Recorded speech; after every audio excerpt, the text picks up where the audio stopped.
We're here in New Ulm at the Minnesota Music Hall of Fame Museum. We moved in 10 years after we were initiated as an organization. This place houses all the artifacts of the majority of a lot of our inductees. It's a wonderful museum to see with all the different artifacts.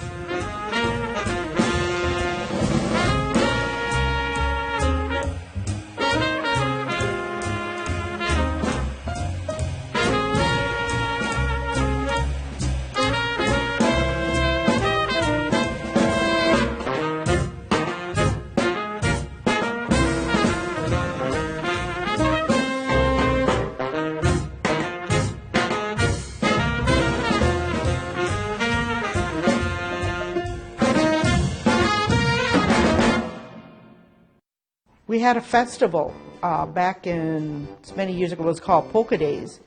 Well, there was bands all over on street corners, but you had to be from New Ulm to play. In their high schools, a lot of your band directors played polka music as part of their repertoire, and a lot of the band directors were band leaders. Guy Leo, but he was in polka music. He was in big band modern. He was the school teacher, and he was also a band leader.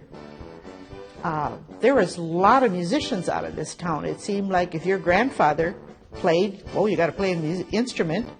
Fez Fritchie and the Goostown Band, and then there was Whoopi John Wilford Band. They had a large band. I want to say, if I'd have to guess, it was at least 12, 13, 14 musicians. You know, a full band of trumpets, clarinets, etc. And they were very busy. They played all over for all the festivals, all the ballrooms. There were so many ballrooms in the state of Minnesota. It was unbelievable. I want to say we estimated at one time there were well over 200 ballrooms in the state of Minnesota. That's just a low figure.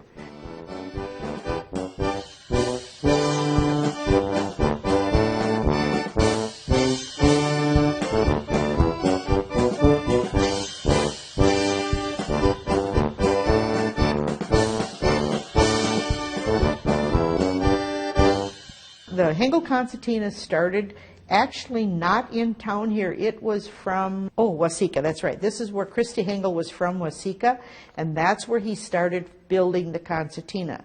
Then he moved to New Ulm, maybe about between 3 and 5 years from the time he started there, and he continued his building here.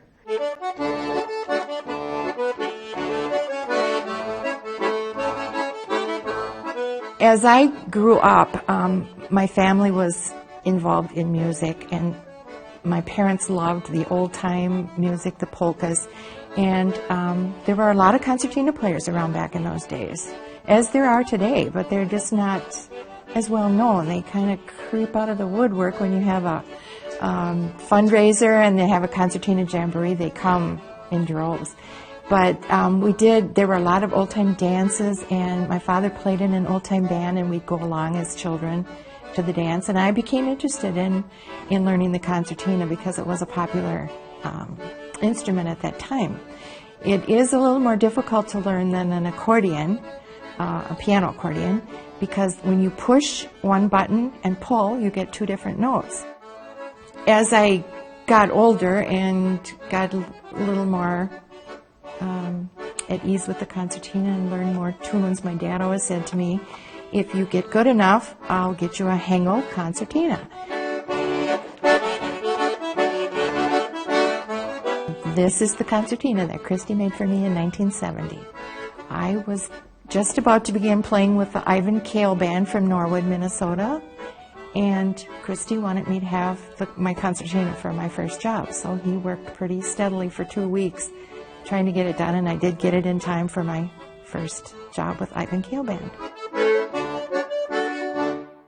Having Christy in New Ulm was interesting. He drew a lot of people to this town. Just people would come and spend a day because Christy would talk and talk and talk, and he knew a lot of band people. He knew a lot of musicians.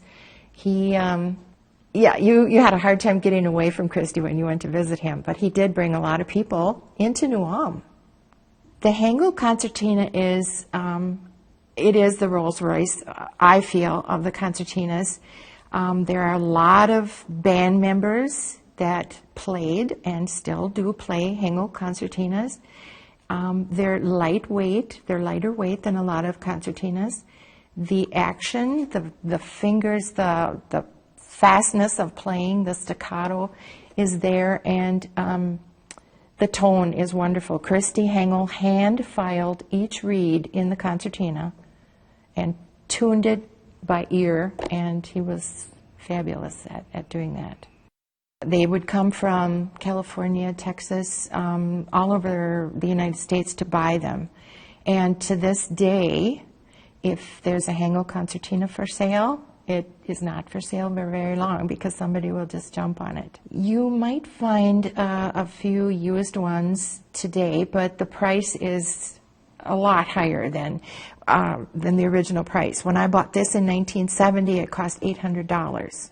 And today, I probably would not take any less than $12,000 for it because you can't get them anymore, not the ones that are made by Christy Hengel.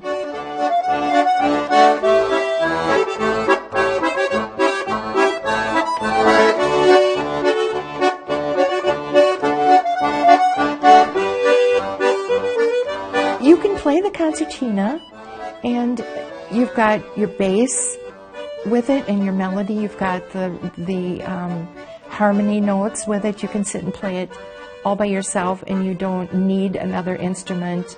The concertina you can play by yourself, and it works pretty well.